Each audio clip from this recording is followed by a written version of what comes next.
Thanks for tuning in to another episode of the Global Stewardship Podcast. Like several of the episodes recently, this one is a little different than normal. I have a friend on the show today. Her name is Heidi Slinkman.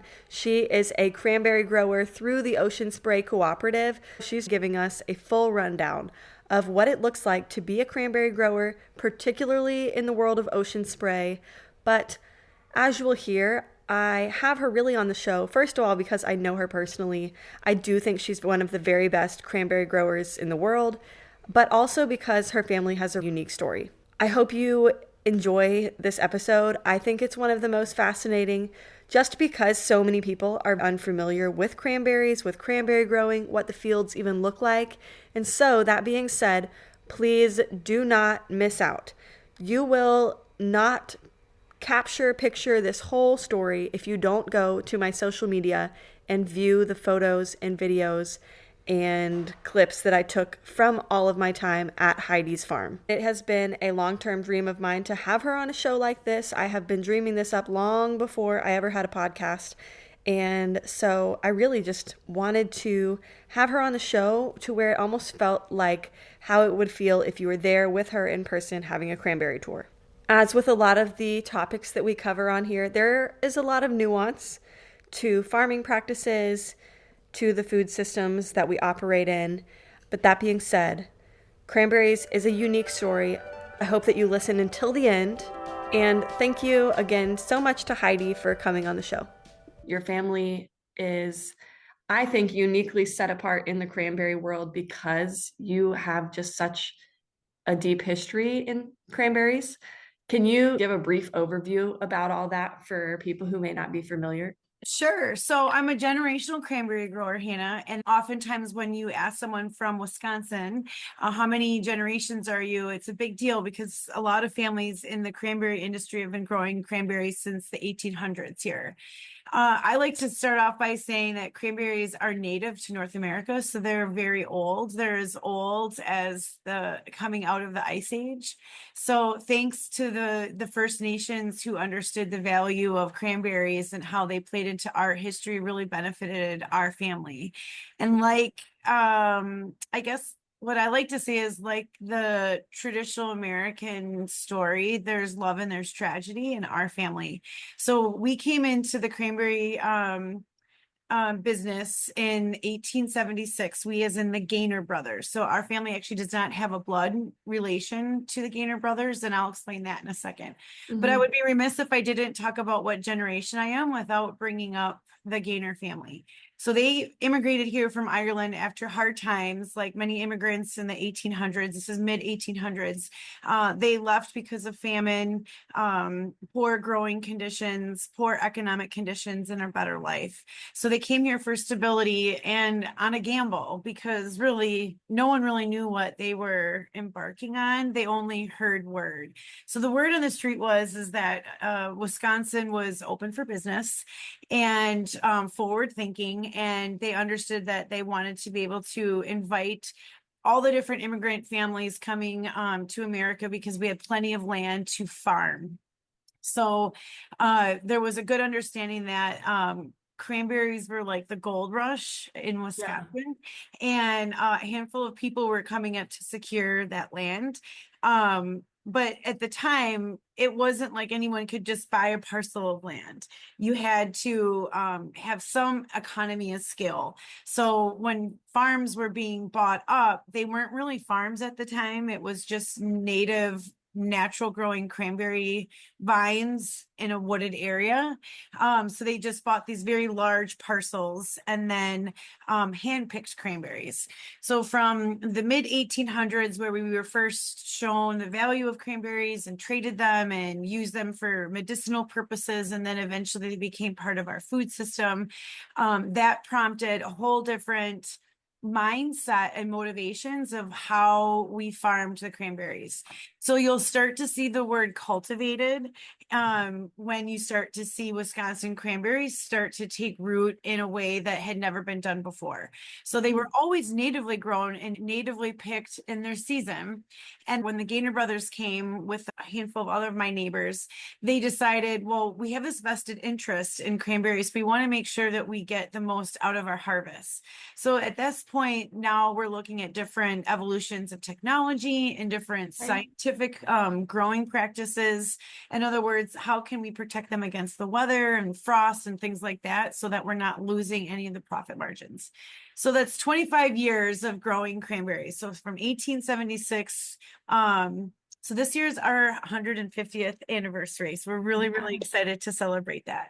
That's so For the first 25 years, you're going to see a lot of cranberries being sold as fresh fruit.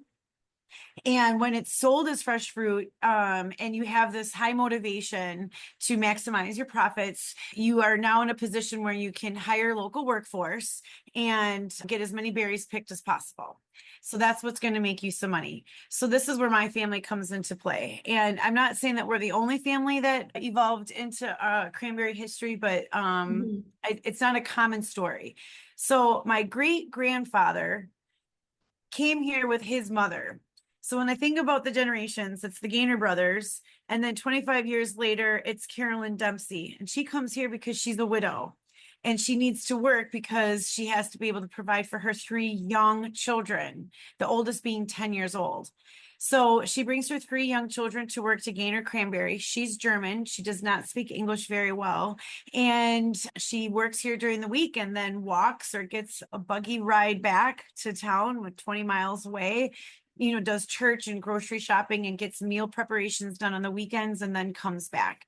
So that over the course of the years, she ended up living here because her children, and this is long before child labor laws. Like, so this is the Yeah. Gilded Era, right? The Gilded Age of North America. Queen Victoria is still in power, and making her stamp on the world. So there's a lot of this global footprint happening. And there's a lot of, in Wisconsin, how does that translate? A lot of railroads, a lot of Mhm. roads being built.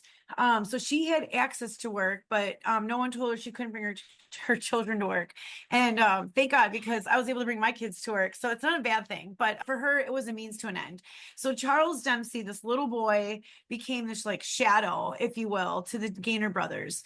So one Gaynor brother was more of like the business mind and he understood law and he was a judge. And then he helped build our trade system. So we have labels that we put on our boxes and on our barrels. Originally, they were sold in barrels. We'll get to that in a second. And he came Mhm. up with this system so that we were getting paid a fair rate for the berries that you were buying. And then the other brother was more of a scientist and the farmer and the engineer. He was the one really like farming the farm. So Charles Dempsey was shadowing him. So here comes the tragedy story. If we haven't already been saddened by Carolyn Dempsey's, story of being a widow, the Gaynor brothers ended up passing away, and so did their children before they had a succession plan. So the Mhm. only living heir was Mrs. Gaynor. So when the bank, because we were not part of like this gold rush or East Coast money or things like that. So we owed the bank some money. And the bank said, you need to name someone. And let's remember, even if there were daughters that the Gaynors had, I think there was more than one child, but the way I understand it, no children survived or were eligible. So think Yeah. about that. Women couldn't even buy land and put their name on a deed until the 1970s. You couldn't have a credit card until the 1970s. So there's Mhm. no way the bank's going to allow Mrs. Gaynor to even put her own name on it. So they ended up circling back to Charles Dempsey, who's now in his 20s. He's a grown man, he's married, and they say, would you be willing to take on this farm? So that's where my family entered into Gaynor Cranberry. Wow. So I always felt bad that I didn't include Carolyn. I mean, really, it Mhm. was her footprint that brought her family here out of a means to an end. And he didn't, the way I like to emphasize Charles Dempsey is he had a choice. I mean, not maybe in the beginning, but as he became an adult man, this is a paper town that I live in. So we're very agricultural centric and we grow a lot of trees here. So, and we're a river town. So rivers and trees hand in hand. This is what you do in Europe. This is what you do here. And so the paper industry was huge. He easily could have gone to work in a different line of agriculture, and he chose not to. So I think Yeah. agriculture is something that you don't have to be born into. It is something that I treasure, but I'll be honest with you. My mother shares a similar story to Carolyn. She became my mom young, and when she met my stepdad, he embraced my twin sister and I. And I've never known anything other than my cranberry identity, but I wasn't necessarily born into it. Hmm. So I think that's always stuck with me a little bit, Hannah, because I do see a lot of pride for generational farmers and for the farmers who have, a stake in the land, and those who are of us who are caretaking for the land. But it's not just the owners, it's their crew.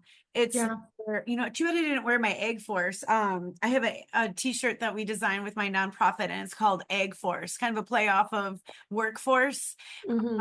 because I just felt that when we do talk about workforce, that's something really important to me. We can't grow these cranberries don't grow on their own, even though they're perennial and they're on a vine and they'll naturally produce year after year after year. They're not at their best without help. I'm sport orientated and I love soccer. Women's soccer is like my favorite thing to do when I'm not farming. And so I think of our team building, I think of how would I build my team like a soccer team? You have your offense, you have your defense, but essentially you're building your team on your skills.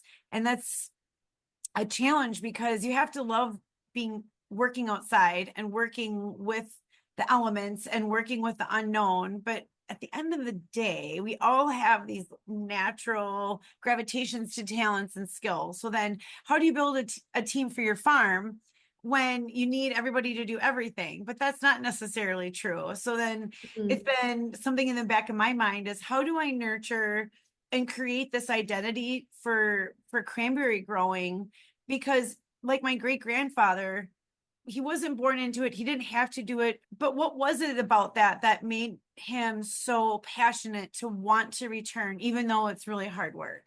And so Yeah. that's something I've been trying to study and figure out after all this time is, you know, when we look at generational farms, what does it mean to be sustainable? What does it mean to have that success to be able to move it forward from one generation to the next? Clearly you need to have a demand. Someone asked me the other day, what is the biggest risk that you see as a cranberry grower in your farming world? And I mean, there's a lot of like red flags that go off right away because when we grow, anyone who's in farming, you're either growing or you're protecting what you're growing, but you're doing it both at the same time. But at the end of the day, if you don't have a demand, if you don't have people wanting to eat what you're growing or what you're producing, it means nothing. Hmm. That's something in the back of my mind too, is how can we show the world how cranberries are so great and why it's a great industry to work in and how we can make it relatable to the consumer. And I get a little, I guess you could call it arrogant. I like to call it pride for my family farm, but I think cranberries are such a symbol of agriculture because they're directly tied to the history of our nation. Yeah. They're tied to the Thanksgiving story. They're tied to our First Nations. They are tied to survival. I've done some presentations where I try to overlay like a Venn diagram. I've tried to overlay the characteristics of cranberry farming and growing and that of leadership. And it's very similar. You have your Hmm. self preservation. You're trying to produce something for yourself. You're trying to protect yourself while you're producing something. You've got this grit, you've got your passion, but you have to accept what you have, what the controllables. So, what can you Hmm. control? What can't you control? Um, and I think cranberries have a great story because they have this connection to the land and a connection to people that is age old. Yeah. So if you were to ask me, could cranberries be the national fruit? Well, yes, I think we could. I've even looked into it. Now, do you want to know what the national fruit is for USA? Oh gosh. I don't even know. It's the blueberry, and good for Oh, the blueberry at least because it's the blueberry. Yeah. yeah, it's like a nice, sweet, cute cousin to the cranberry. Probably equally impactful, right? High Mhm. nutrition, traded, same growing season. It's a foraged fruit, so it has all of the bells and whistles, but they don't talk about blueberries at Thanksgiving. Yeah, that's funny.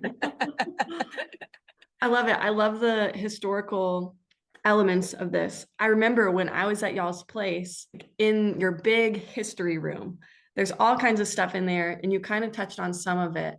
One thing I thought was fascinating, you had the books full of the old cranberry records when they were starting to transform it from wild foraged berries to something to grow at scale. I have this picture in my mind always that I think about. They had stamped half cut cranberries in there to show the size and the color and all Yeah. those different things. I'd love to kind of hear more about that, maybe the coolest things that you have in that room.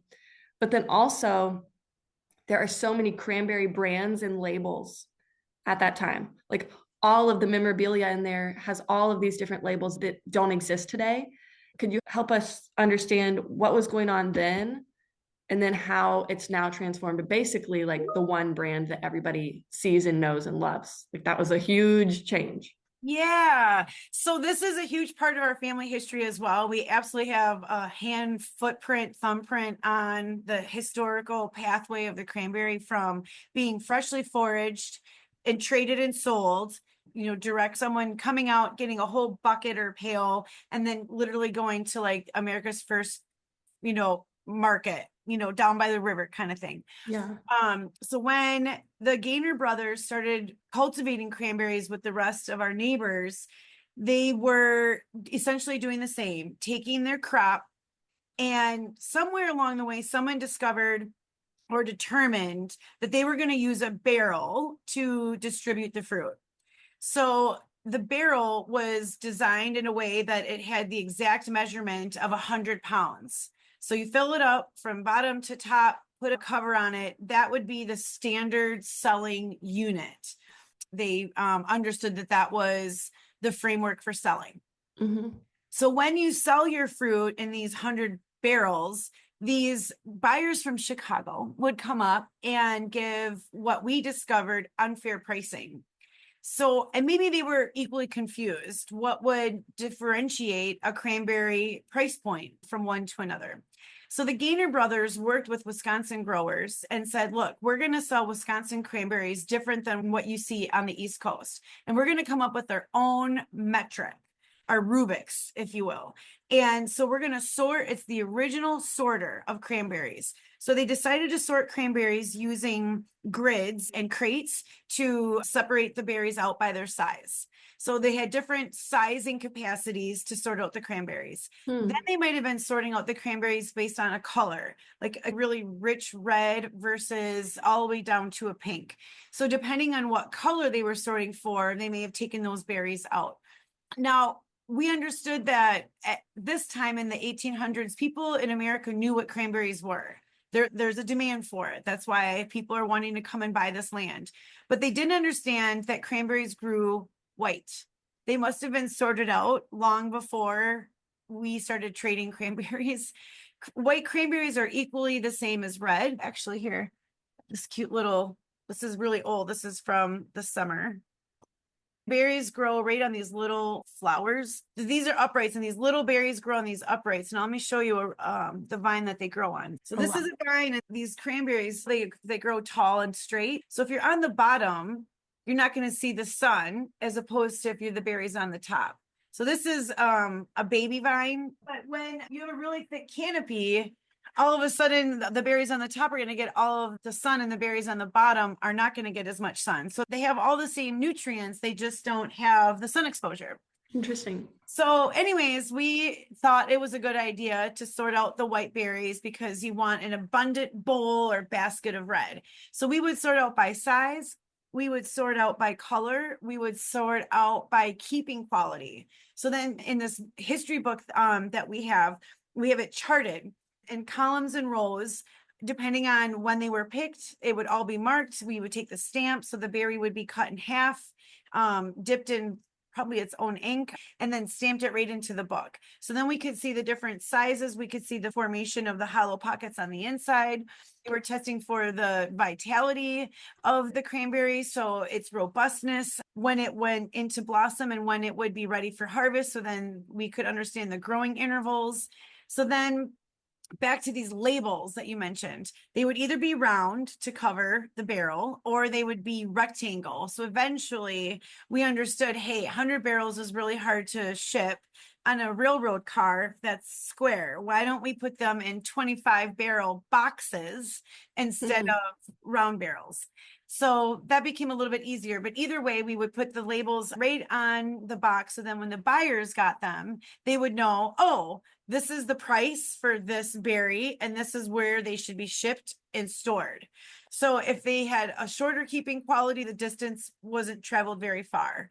Or maybe like the best berries would be big and red, but maybe pies were really common then. So if it was a Yeah. pie berry, they could have put a big value on a pie berry, but a pie berry doesn't have to be big.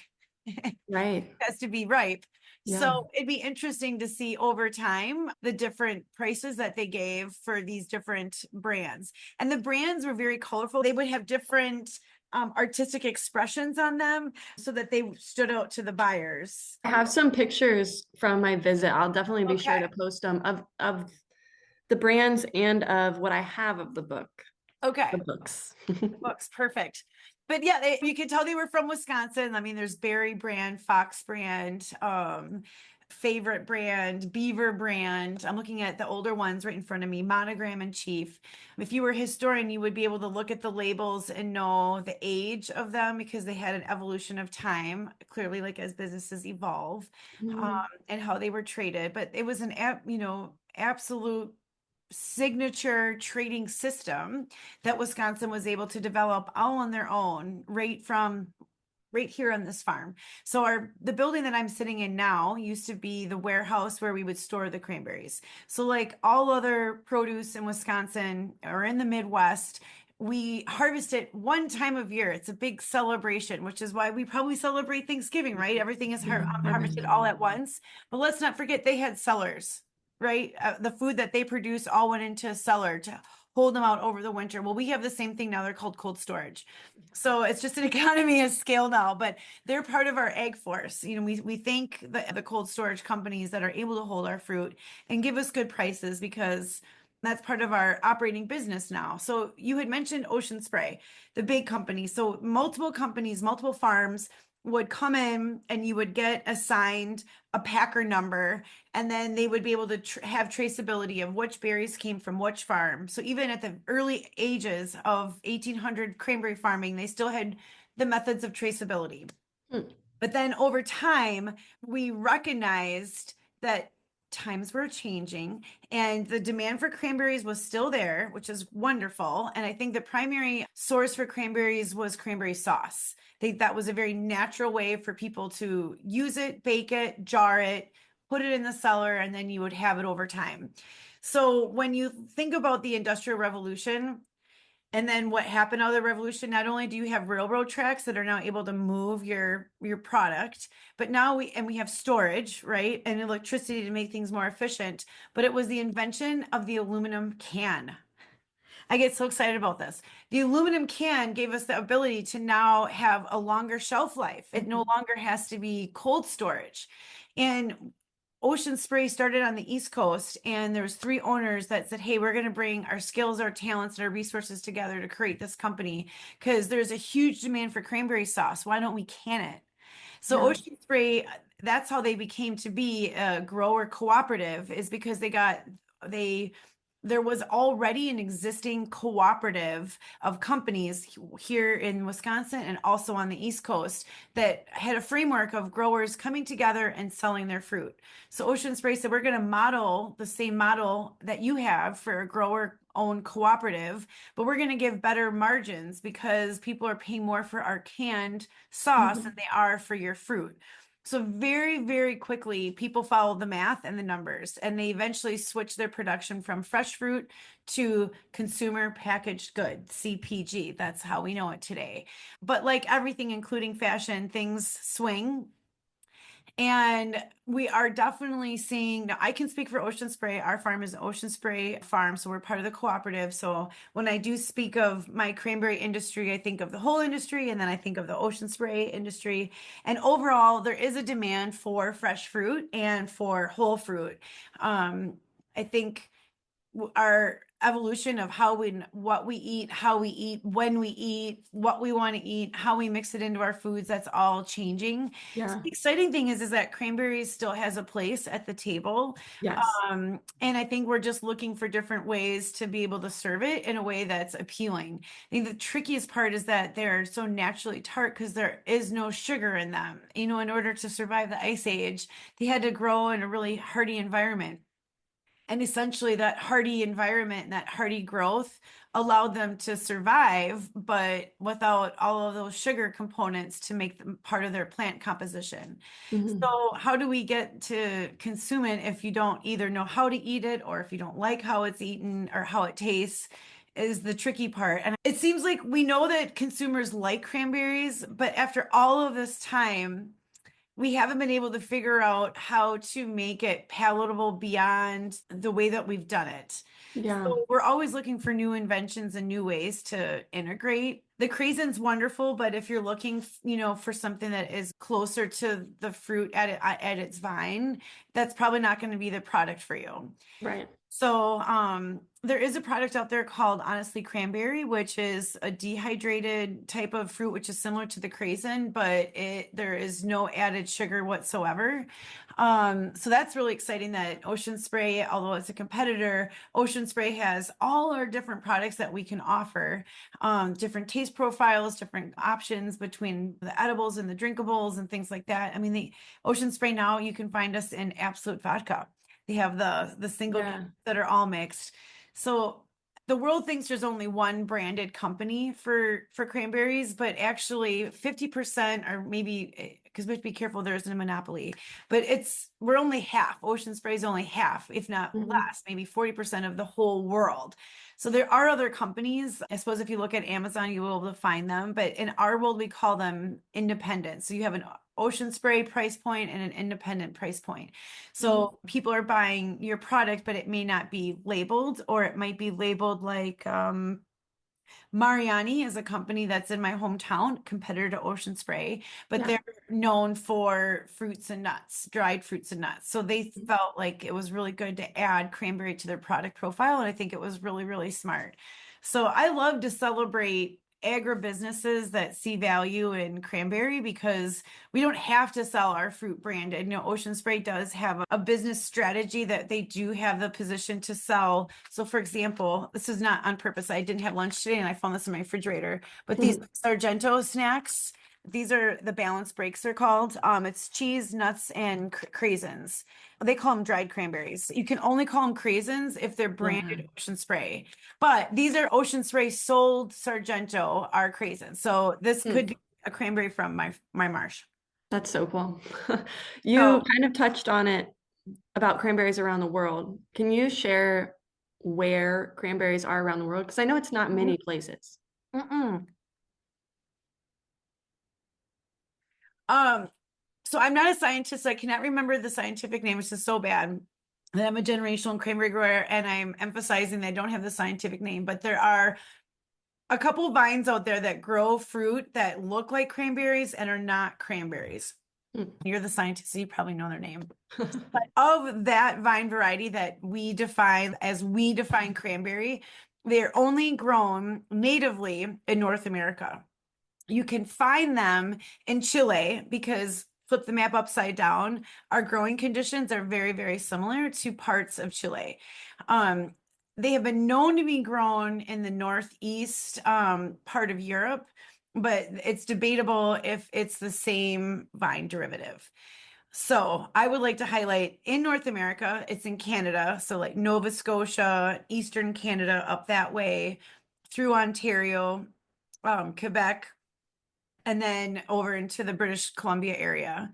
So you have the Eastern and then the far West. And then in the US, it's Washington, Oregon, Wisconsin, New Jersey, Massachusetts, and some Maine. I might have missed a little, but you can see it's in that upper Along the border. Yeah. Yeah, right along the border there. And so people say, how come they can't grow if you took the vine and you moved it to Georgia?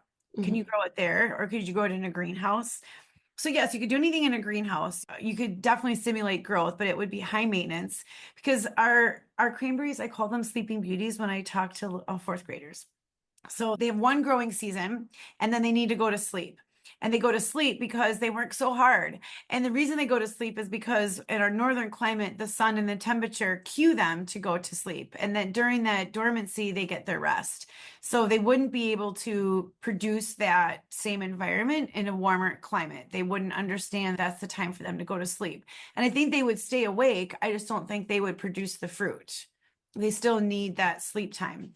And that's the Mhm. easy way for me to describe how they're a full year plant in a animated way that you can visualize. So if there's sleeping beauties in the winter, so what do we do now in the winter? Well, we're always either growing them or protecting them. So right now we're in protection mode and our sleeping beauties, they get cold. They need a blanket and they need protection from the harsh winds because they have the bud on the very, very tip. They don't want it frozen. She's sleeping, but she doesn't want any damage to it because this is where the growth is in the springtime. Mhm. We'll flood our beds with water. So in Wisconsin, we have access to water, and that's one of the other reasons why they can only grow in certain areas because you need the soil profile and you also need the water access. So we'll bring the water in and flood all over the beds, and then we'll start making ice. So we'll pull the water off and then reflood, pull the water off and reflood. So we're building inches of ice. And then that's essentially her blanket. Now, if we have the luxury, well, sand. So the sanding is like an extra coating of protection. Mhm. And in Wisconsin, we have access to sand. Now, in other places, you may not have access to sand, so you may have to do other practices. But sanding helps when you're able to have a frozen bed with ice, and then you put the sand in a dump truck, and then you drive the dump truck onto the bed and you sift it out, drop it out, and spread it all the way across. So you have a nice, even layer of sand. So now she's really, really nice, warm, and protected. But essentially, when the sun melts the snow and the ice in the spring, and we pull the water off, that sand will now sift right down. And now we're back to promoting those upright vines because this is where the cranberries are going to grow. And then sometimes nature, she has a funny sense of humor and she likes to plant nests of pesky bugs right on our cranberry vines. So if we can knock those nests off, then those bugs won't grow. So it's Oh, a natural way to gently knock off the bugs that we don't want and kind of choke them out and then promote upright growth while we're promoting good soil nutrients as well. wow, that's fascinating. So the sand kind of weighs it down. Yeah. That's Yep. cool. So they're self-made meteorologists. They're always watching the weather to make sure it's cold enough. Mhm. We don't want if the ice isn't strong, the dump trucks could break the ice and tip the Yeah. dump truck and things like that. So you only have maybe about 6 weeks to make your ice and get the sanding done. So it sounds like a long time, but while you're waiting for Mother Nature, um, Mm. that can have an impact. And then once things start to melt, just like any other plant, cranberries don't like being under the water. So I would say by April, our pipe is definitely going out and getting hooked up. Now, either your irrigation pipe is underground or above ground. We have a combination of both. We've learned through technology and from our neighbors that um, underground pipe is a lot better. It's more efficient and it's labor intensive to take it in and out all the time. So that's a part of our practice and why we say, okay, we do need a strong egg force because when it's go time, it's go time. Yeah. Um, so that's April. I keep looking out my window because we have birds all over the place, and eagles never migrate. They will stay here all winter long. So even though it was like minus 12 the other day, actually, we didn't have school on Friday, so it must have been like minus 30 with the wind Wow. chill. That's crazy, hey? That is crazy. So they hunker down, but you'll see the birds more often when the water's moving. So if the water's high in the ditches or Mm. if we're moving water, that's a much higher chance of seeing wildlife. Mm. That's beautiful. Yeah, I loved visiting. I thought it was just absolutely gorgeous. I think that a lot of people, when they picture cranberry fields, if they picture anything, they picture them when you're harvesting, because that's what Ocean Spray or whoever is showing in Right. ads or photos. I know you've started talking about kind of the seasons, but like how thick is the ice? What does it look like? What does it look like then in the summer? And kind of the whole year round synopsis for people. Sure. So I would say the ice, the technically I probably should know the answer to this, but I would say 6 inches. I mean, it's got to be thick enough for a dump truck to go on. And that's our general rule of thumb here in Wisconsin is you don't go out on ice unless you know for sure it's 4 to 6 inches. Mm. So if you can imagine half a ruler thick of ice, and then there's a pocket of air.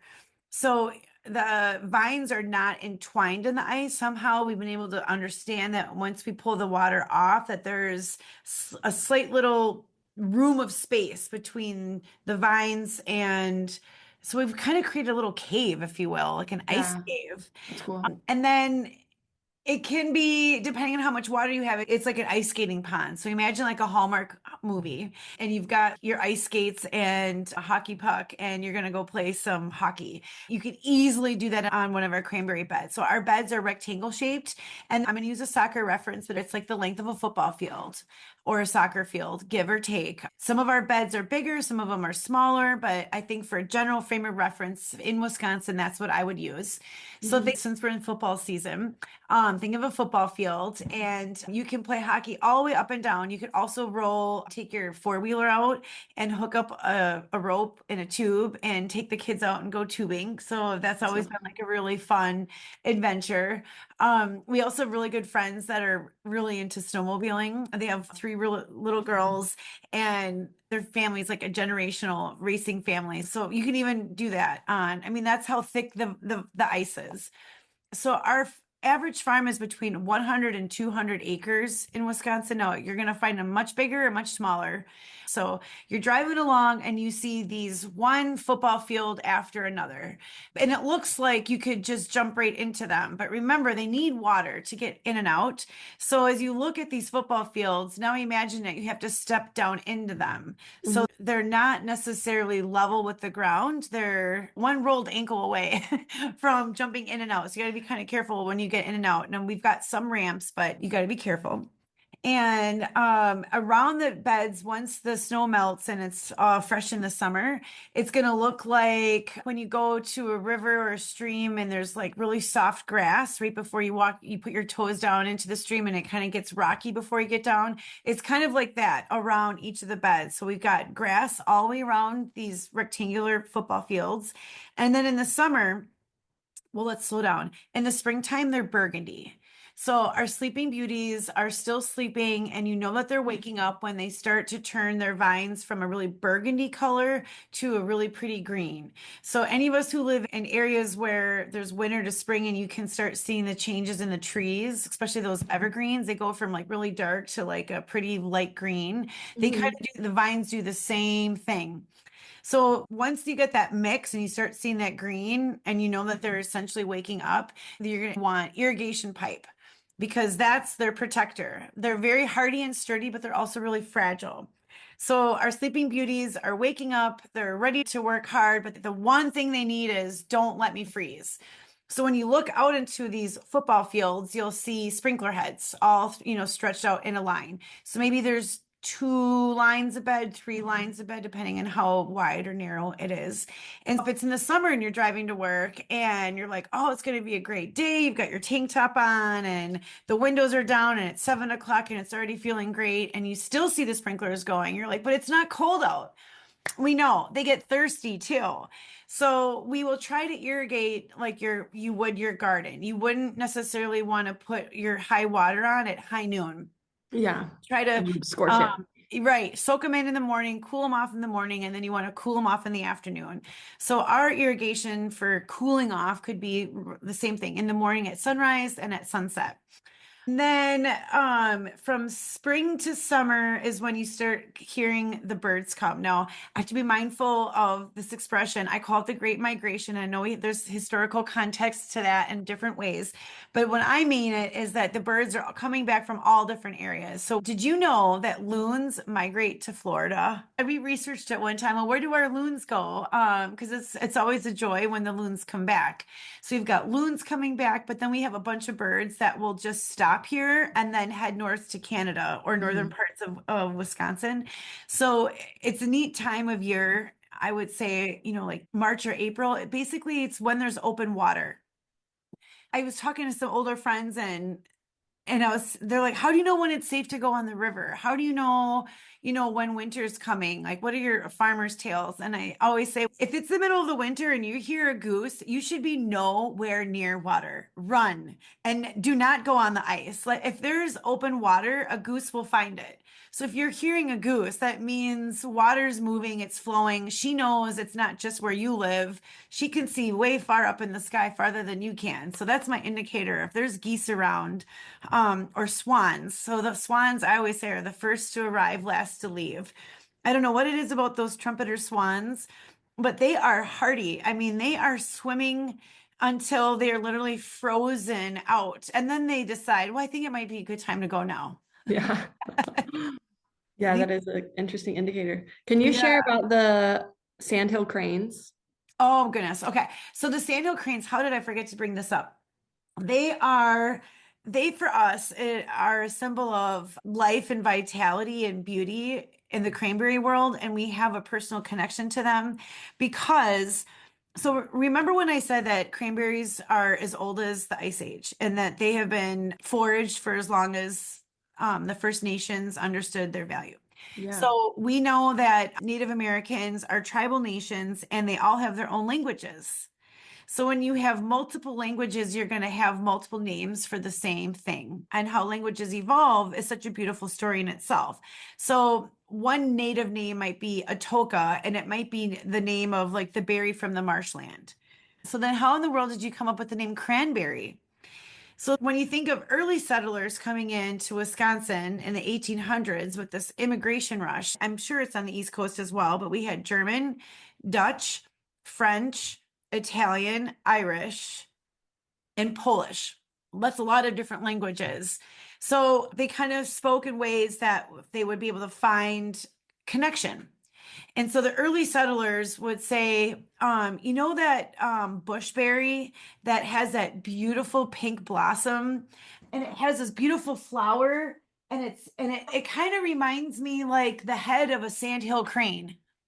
So then all of a sudden they started calling it a craneberry because the cranberry blossom resembled the head of a sandhill crane.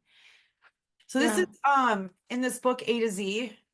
It's by Anne Kurz Chambers. She's a wonderful artist. She has the most beautifully botanically correct cranberry illustrations we've ever seen. You can buy them at cranberrylearning.com. That's our nonprofit. And on the back she of the book, she included this wonderful life cycle. So the blossoms are only during a 4-week window in June. So that is a very big season for us. A lot of people think, and like you said, we do such a great job at Harvest with the pretty pictures and the media and the commercials, but there's so many different parts of our growing season that are, I believe, equally beautiful, and the blossom season is one of them. So if you're looking across these football fields, bed after bed after bed, in June, you're going to see a hue of pink. This really, really soft, like I'm talking like baby pink when you go to the store for a baby shower, Yeah. baby pink. And then you hear this buzz because they need to be pollinated. Our beautiful berries, like a lot of other fruit crops, need pollinators. And we do have native pollinators. We are lush with native a strong ecosystem, but we just don't have enough pollinators. So then in June, you'll see these white boxes or colored boxes all throughout our cranberry farms, and those are beehives. So that's a big investment for us to make sure that every flower has been touched by a bee to be able to give it its best chance to producing a cranberry. Very cool. Mhm. So then what comes next after summer? So then once they finish their growth in the life cycle chart, they get to be ready for harvest and their color is still green. They don't really get their red color till August. Okay. So we're growing and we're protecting all the way until their harvest time. And then I would say from August to October is when they really start to turn from green to red. So then you're looking out over the cranberry marsh and you have tons of wildlife, by the way. You've got to make sure the bears don't eat your hives. You've got plenty of deer. We've got wolf and fox and the fun exotics like the fishers and the minks and the muskrats. And there's a community nearby that recently released elk. So Wow. you never know what you're going to see, but we're equally watching the temperature gauge. We're constantly watching. We have a weather monitor. We're watching those game cams just to see like what's the wildlife doing. If it's a problem with the deer, then we can work with the environmental team to make sure like we can get deer fences put up and things like that. And then we're watching the growth vitality to make sure that they're not being introduced by bad bugs or by disease. So we do have a team that we've hired and we call them an integrated pest management team. IPM. So every cranberry grower does IPM. I guarantee it because it is detrimental if you don't. So we need to make sure that the cranberries are always healthy and not being attacked by their enemies. So their enemies could be anything that is eating their nutrients or eating themselves.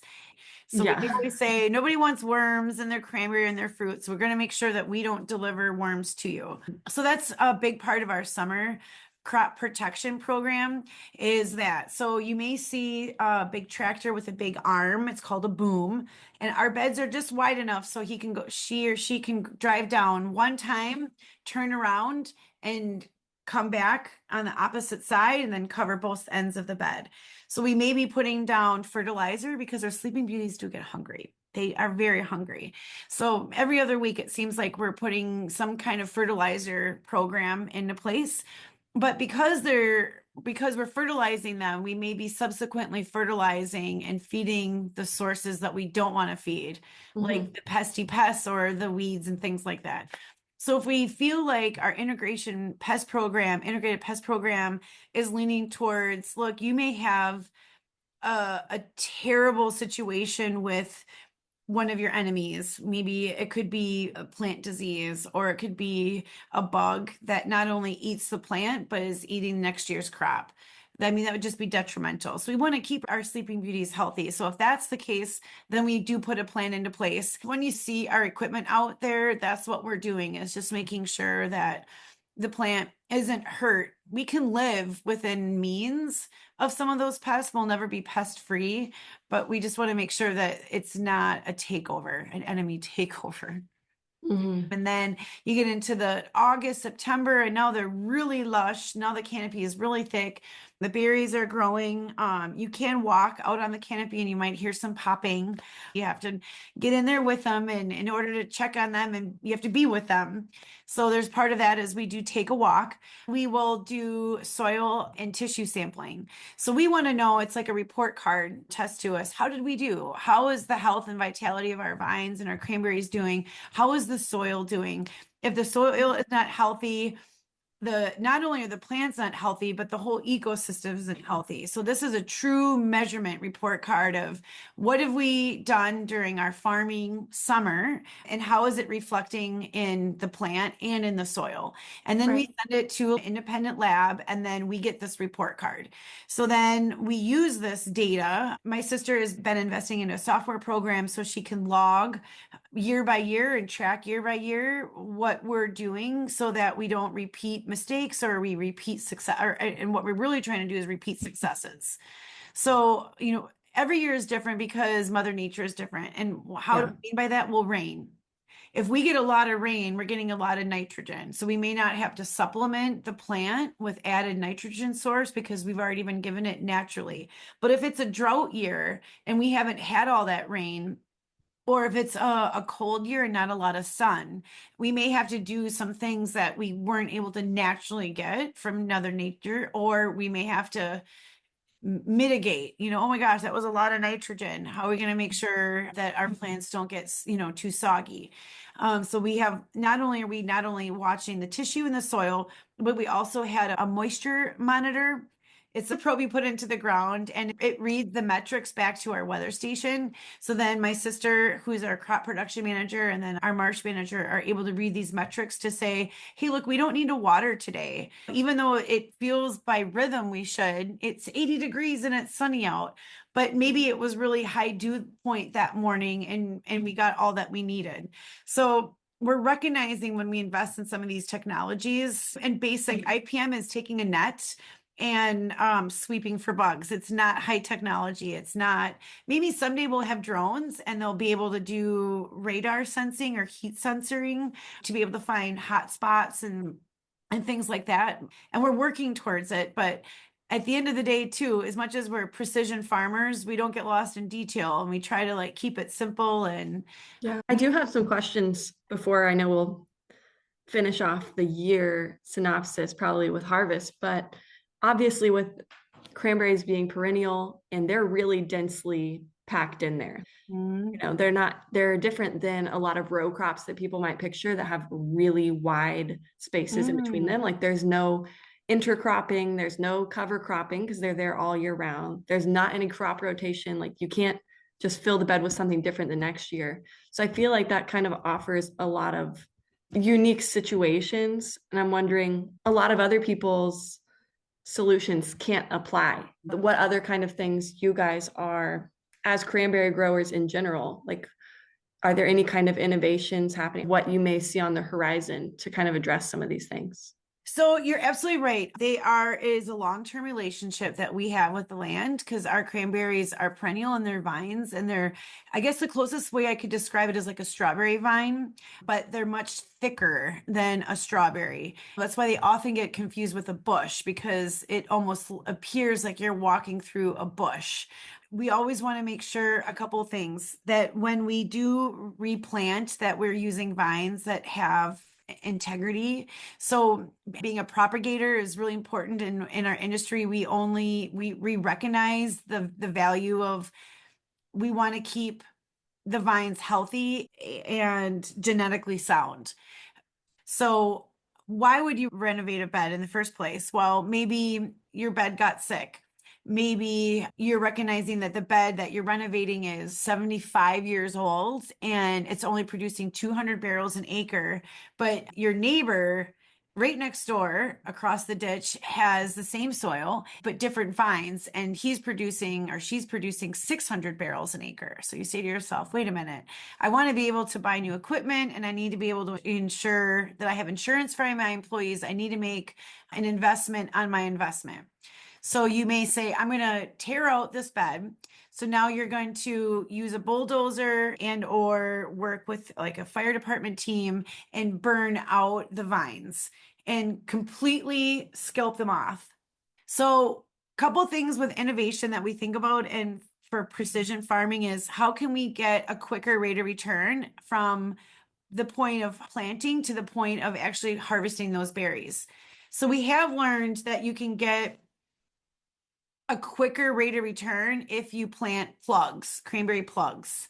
So you would get that from a propagator who grew those cranberry plugs in a greenhouse. So they're already established. They already have a root system and they already have buds ready to go.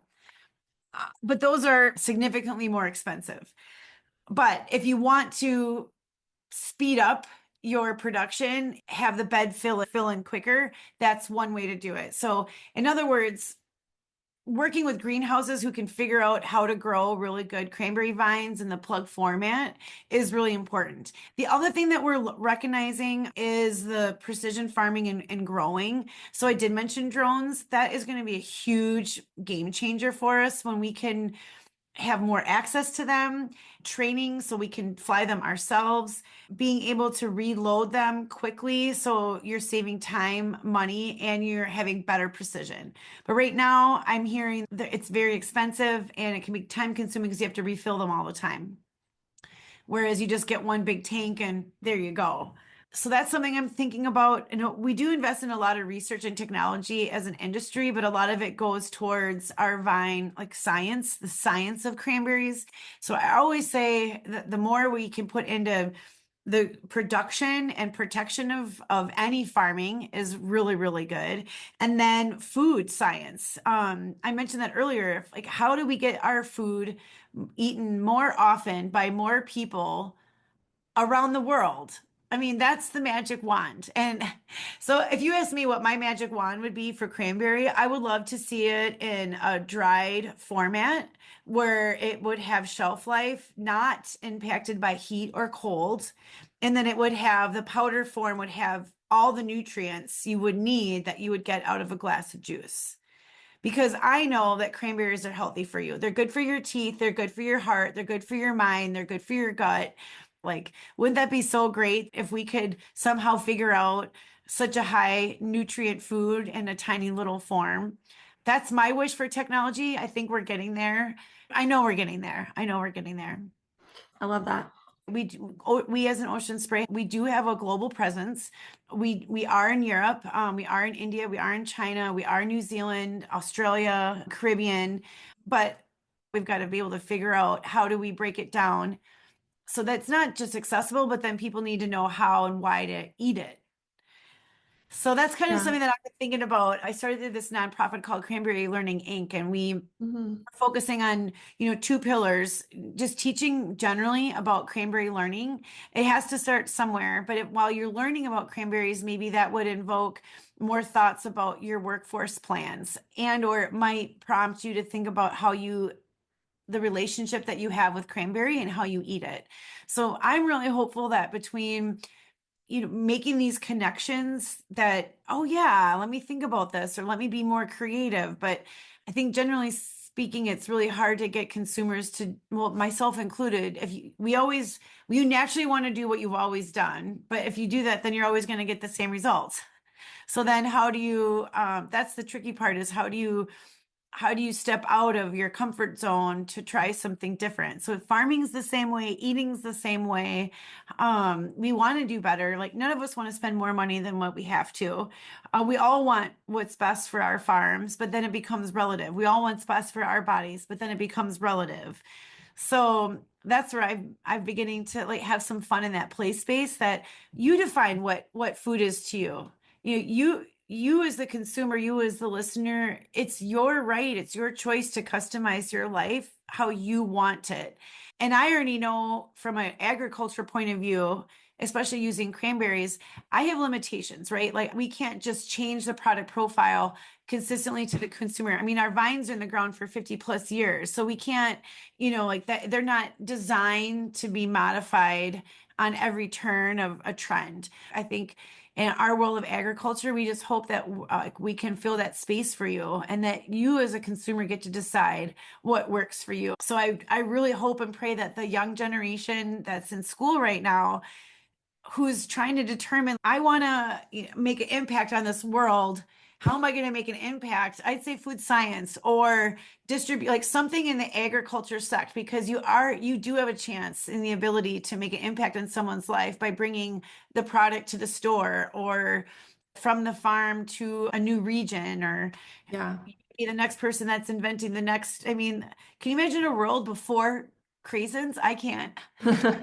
No, I think you're so right, especially with so many farmers aging out. The statistics always changing, but like, that almost all farmers are over the age of 50. It's like there's Mhm. definitely a need for young people. I'm passionate about sharing that. I think that something that comes up for me is when I talk to more natural minded consumers, a lot of times they think that, oh, well, you know, so many older farmers, they just are so stuck in their ways and they want to keep doing it the way they've always done it. I think it's really important that you did say farmers are going to do what's best for their farm and they're not trying to spend like all this extra money. Nobody's trying to just waste resources, waste inputs at all. Like I mean, maybe one out of like 2,000, 3,000 farmers, maybe. But Mhm. I think that's a huge misconception. Farmers are genuinely really eager to implement any changes that'll come their way, like if they're accessible and maybe not like drones that they may not be affordable yet, but people are really excited for these innovations. They just need a lot of times need young people like to take the lead and make it happen. There's a cranberry grower that's our neighbor, and he went to school for coding and software engineering, and he worked in corporate business. I'll just say 10 years, give or take. And then he took his knowledge and his passion for his family farm, and now he's a full-time cranberry grower. And in the um, 15 years he's been home, he has started two businesses that are now supporting the industry with his software designs because he saw a need, he saw value in well, data collection and analytics, and then being able to work with our systems so that we're all integrated. I mean, he's just brilliant. I'm really proud of him. He now serves on our board of directors, so I think it's great for Ocean Spray. And when you think about that, like we want leaders to say, I have a place at the table, and I know that my ideas can make a difference, and making room for those ideas. I just think it's really important that we support um all of us who want to be a part of this conversation. And frankly, you don't need to be born into agriculture or farming to be a part of it. You don't need to live near it to be a part of it. You can identify and being a part of this wonderful world of agriculture if your heart calls you to it. Yeah. And there's a place for you. Mhm. And you just might, like I said, you might be just the next inventor, or you may be the next dietitian that says, hey, I really want to, help you work through these dietary things and, some great tools. Yeah, Um, right. so it's when I think of agriculture, we are connected in community, and I'd like to emphasize that in our cranberry world, we can be cranberry centric. Yeah, we have our cranberry goggles on at times because we don't farm like row croppers. I'm Yeah. from central Wisconsin, and I've been told that I live in the salad bowl of Wisconsin because of what we grow here. All kinds of, carrots, beets, onions, garlic, sweet peas, cucumbers, potatoes, in addition to all of our livestock, dairy, and Yeah. cranberry, right? So when I name all of those just off the cuff for what Wisconsin's known for, we do not farm like anybody else in theory. But the more I've spoken with farmers and gotten to understand our commonalities, we are so much the same. You Mhm. do care about the land. We have no one's working in agriculture if they do not care for wildlife and the soil. You live in it, you breathe on it, you walk on it, you are fully integrated into it because you want to be there. And not only that, we're woven into our communities. It's that economic point that we're not just it's not just from the farm to the table, but it's everywhere in between. It's the insurance that I'm providing to our employees. It's the payroll that I'm providing to them as well. Now they're Mhm. able to go and live the life that they have for their families, and then they're producing wonderful citizens through what they're doing and what their wives are doing. And I know, I just feel like that's something that we have something really special to celebrate in agriculture. And here in central Wisconsin is that there's so much agriculture that touches the lives. Even if you aren't a farmer, you've been touched by it. Yeah. When I visited you, I don't know if you remember, but we went to like a little diner down the road and had cranberry pie. And I Yeah. thought that was awesome because, well, first of all, that there are just so many cranberry growers in the same general area, but also just, I don't know. It's similar with some kind of crops in the South for sure, but it's just something about like the community loves it and cares about it. I just thought that was super special. Yeah, I think so too. I mean, it doesn't hurt or help that, some of us are related because it's generational. Hmm. But I don't think we realize how cranberry centric we are until we step out of our community, and then we realize it's different everywhere else. You don't realize how good we have it, like the familiarity of knowing your neighbors, and we're all watching out for each other. And especially where I live, it's one farm after another. I mean, I live in the town of Cranmore. There used to be one railroad stop, but there's not even that anymore. I mean, there's no post office, there's nothing. It's just a region. But if one person does something detrimental, it could be detrimental to all of us. So the unity that we have, it is profound because we can't afford to be polarized, I guess, against each other. And some of those meetings can get contentious. Like what is the right mindset for the greater good of our Hmm. area? But whether it's our Cranmore area or whether it's the Wisconsin industry, we have an innate knowledge knowing that we cannot afford to be separated from one another. Yeah, yeah, And absolutely. really, no one really knows I mean, you've kind of hinted at it. When people think of cranberries, they think of one brand. Hmm. It's only half of what's out there, which means there's a whole other world of cranberries. So I feel like Ocean Spray does a really great job representing the world of cranberries. I think I'm very proud to be an Ocean Spray grower, and but there's a whole other world out there outside of Ocean Spray. So it's a slippery slope and we got to be careful it doesn't turn into a mudslide. So I think that makes it challenging though, because we want to advocate with other farmers, but then we have different things that we're protecting. And that makes it really challenging in the world of agriculture because we want to support, you would think that, oh, you if you're an egg, you just support egg.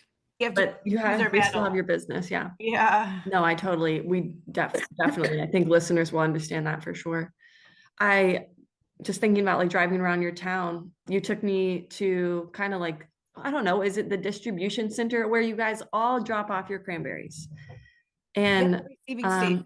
maybe just share about that. And then we haven't talked about harvest. Maybe just Oh, finish up sure. by talking about harvest. Yeah. Okay, so we were talking about the science of cranberries in August and September, where my sister and I have been taking tissue samples and soil samples and things like that, send them to the lab. So when we're done doing that's her cue to say, okay, I think these cranberries are ready to be harvested, but I need science to tell me that they're ripe and ready to go. So she'll take samples to the receiving station that has a scientific lab where they will measure. And again, I'm not scientific, so I'm not going to get lost in detail, but they will measure the ripeness of the cranberry. So the bricks is one of the things that they're measuring. And so they will then give Jenna the report card and say, okay, these vine varietals are ready and you're delivering the fruit at the color we are looking for. So Ocean Spray or any other handler, if it's too white, they don't want it. Basically, they want to make sure that you're delivering red cranberries. So then once we get the green light that our fruit is ready to harvest, then we will get a strategic map and we will look at our entire farm. And every farm will do this because you only have so much water. So you have to be able to manage your time and your water so that you aren't flooding things out, you aren't freezing things out, you aren't taking things and leaving them unprotected, and so on. So you're managing your harvest so that you're delivering what you say you're going to deliver each day. And then that's for like 30 to 45 days. So it's a lot of management. Yeah, that's wild. So Jenna has a calendar and she maps, she kind of overlays the calendar of time with the calendar of the map. And then each farm will figure out what the delivery capacity is. So you know how big your equipment is. So we use dump trucks, other people use semis. You have dump trucks or semis, one or two reasons. How big are wide are your roads? So can a semi make a turn? If a semi cannot make a turn, you're not bringing semis out, or you will have dumped cranberries everywhere and damage to the truck. So depending on how wide your beds are, it also is determined by how much can you afford and do you have storage? So can you afford 6 dump trucks and do you have warehouses for them when you're not harvesting them? So once you figured out who's going to be delivering and what truck, what equipment you have, so you've got that all sorted out. So now you've got your time, your equipment, and now you're watching the weather. And now it's time to run the water. So now your marsh manager will open up the floodgates and move the water using flood ditches. So each cranberry marsh in Wisconsin, they're made up of these football fields, soccer fields of beds, but they are planted in a matrix, like a checkerboard of sections. Now, there's no rhyme or reason to what section is what, except for what the farmer's determined. And the farmer's going to determine what they're going to plant or what vines are going to go where, depending on the blossom and the harvest. So you're not going to put one bed, in theory, that blossoms first next to a bed that blossoms last because now you got to figure out this water. You really want to be the most efficient as possible and go bed by bed or Right. section by section.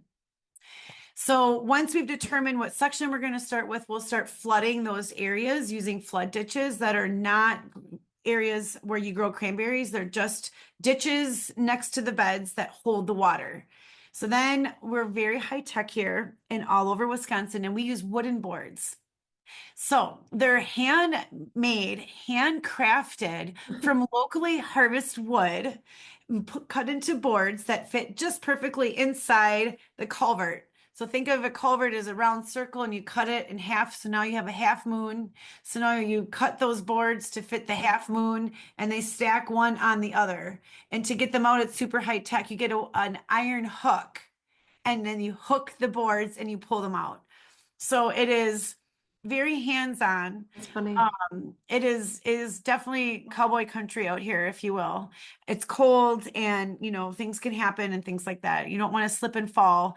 Remember, if you're on a culvert, you're surrounded by water on most sides of you except for the dike that's holding the culvert. So you don't want to fall. So once the water is moved, now we're flooding the beds. So now we're getting ready to actually pick the berries. So now the first part is we'll flood it up to your ankle. And as the water's coming in and we're flooding up to the ankle, we will remove the irrigation pipe. So we will unhook it or take the nozzles off and put it out to the side. And then the picker will come down and drop down into the bed. Sometimes they need a bridge, sometimes there's a ramp, but they're on usually like a track system and they'll drop down into the bed. And this is where the concept of sleeping beauties comes back into play. So when the picker comes in, it has a comb on the front and the back of the picker, and it'll comb through the cranberry vines like it's combing their hair. So literally, it'll like brush through the vines, and as it's combing the vines, the berries are lightly plucked off. And because there's four hollow pockets on the inside of a cranberry, just like our heart chamber, they float. So now you've got these floating berries kind of lingering in the water, if you will. So as we add more water, the berries are floating to the surface of the water.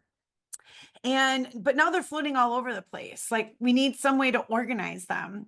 And we use Mother Nature. We say, okay, Mother Nature, what way are you blowing the wind today? Right. So if she's blowing it to the east side or the west side, then we'll corral them to the side that she's blowing them in.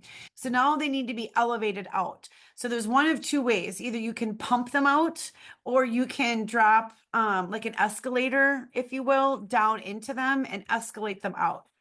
We prefer the berry pump. It's faster and more efficient and does less damage, less bruising to the berries. And all the handlers will give you a report card as well when you bring your berries in, and they'll say you had too many white, or you had all these red, which is great, or we really like your size, or we didn't like your size, or Yeah. you delivered too many leaves, or whatever have you, or they're bruised or whatever. So they use these optical sorters at the receiving station to test the fruit to make sure that they're getting the fruit that they're asking for. So once the berries are pumped out of the bed, they essentially go into a cleaner. And then as they're being cleaned with water and then elevated into a dump truck. So all of this is happening on our marsh right at the bed, or you may have to elevate them out of the bed and then take them to a cleaning station before they're delivered. But essentially, when you deliver your dump truck of cranberries, they have been washed so that leaf debris is gone and the only thing you're delivering is just the cranberries. So then when you roll up to this receiving station that you mentioned at Ocean Spray, you have this dump truck or a semi, and now you have to back it in. So you have to be a really good driver. And this is one of the reasons why I may have asked my company to not put me in a dump truck because I do not like going in reverse. But you go in reverse on this ramp, and then it has this hydraulic lift, and it'll lift you up. And then you open up the back gate, and then the cranberries fall into this pool, and then it kind of shakes a little bit, and Wow.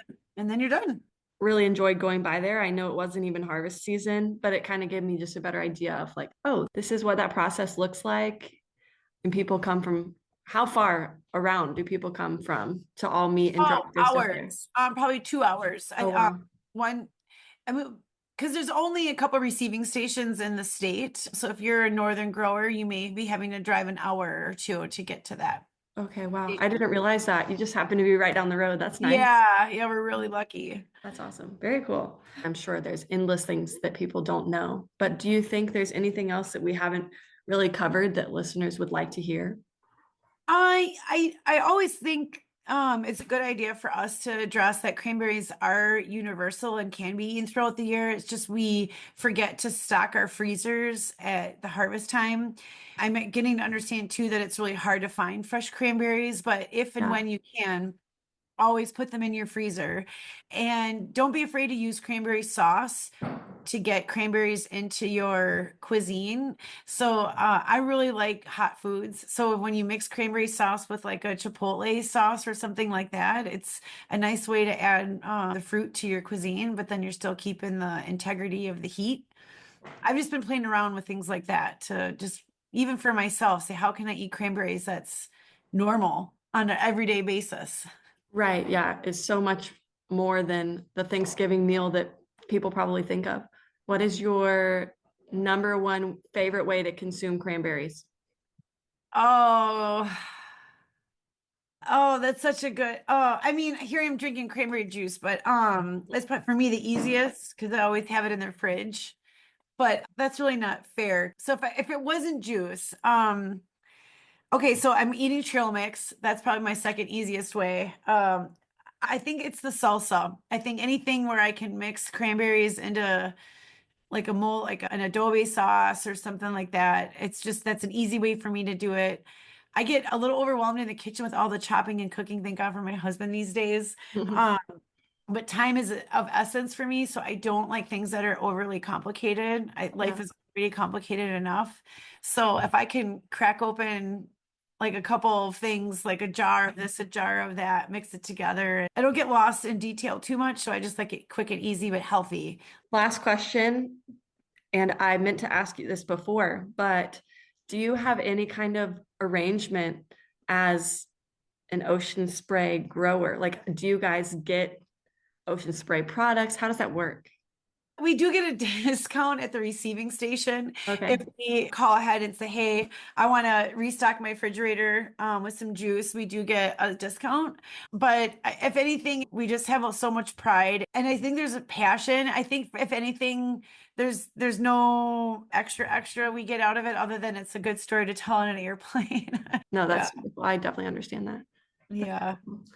Well, thank you so much for sharing your story and giving us some insight into the cranberry world. I feel very honored. I know this is your everyday life, but for me, I feel like you are just the cranberry genius. So I really appreciate it. Oh, well, thank you. And thank you for giving me this opportunity. And I really appreciate being able to share my story a little bit. I enjoy just talking about the people side and the farming side. It's hard for me to memory recall all the stats. It's probably like good to have it all, but I'm not a myth buster and stuff like that. There's just so much positive, I guess, part of the farming that I really like that that's what I want to focus on. And so thanks for giving me this opportunity to like find my words. It's good Yeah. to see you again, and you're always welcome. Please come Yeah. back. Bring the little man. Thank you. Oh my gosh, that would be awesome. Before you close your podcast listening device, your Spotify, your Apple, whatever you're listening on, if you enjoyed this episode, I would love it if you would, first of all, let me know, maybe leave a review or send me a text message, preferably leave a review. That'd be cool. I always forget to ask for those. But Heidi and I chatted after recording just about really the fact that there is a big chunk of this story that is pretty much missing when it comes to the indigenous tribal nations that played a very big role in, first of all, introducing cranberries to the white man so that we, are now where we are today. And I'm excited to know that she is kind of doing some in-depth research and trying to partner with the natives in her area to kind of fill in the gaps in this story. And so if this is something that you are fascinated in the cranberry story and you would like kind of some of those holes filled in, that would be something that I think she would love to know. I think she would probably love some encouragement in that area. Personally, this is not Heidi speaking. This is me speaking, Hannah at the Gardens. Personally, myself, when I am interacting with people who are from Native communities, a lot of times, as you have actually heard probably on previous episodes, particularly the wild rice episode maybe, it was spoken on the record that a lot of times people will manipulate or kind of abuse the stories that indigenous communities share or exploit them. Like they'll even sometimes say a certain version of the story and it will be twisted or their words will be left out. And so a lot of times groups and communities really aren't super thrilled to share their stories. And I think that is a shame, and it's definitely, it leaves for some gaps, like I said, but I think that we're also kind of at a point in our world, in our culture, where we really just want to hear the story, like the full story. this is just my thought, but I don't really want to hear the BS story where there's a huge gap missing that everyone knows is missing, yet we just don't want to talk about it. And so I'm interested in really hearing that full historical, in-depth thing, whatever that would look like. And I think Heidi's kind of interested in, revealing some of that too, and supporting the people who she works with, the people who are living in her community, who are all still largely intertwined in the cranberry world, all that word vomit to say. If that's something that you'd find cool, let us know. After this week, we're going to start kind of heading over to England and talk about farming in the UK for a few weeks, if that's cool with you. Like always, if you're willing to, please leave a review. But honestly, most importantly, if you have a podcast guest recommendation, send them my way. Thank you. Have a fantastic week.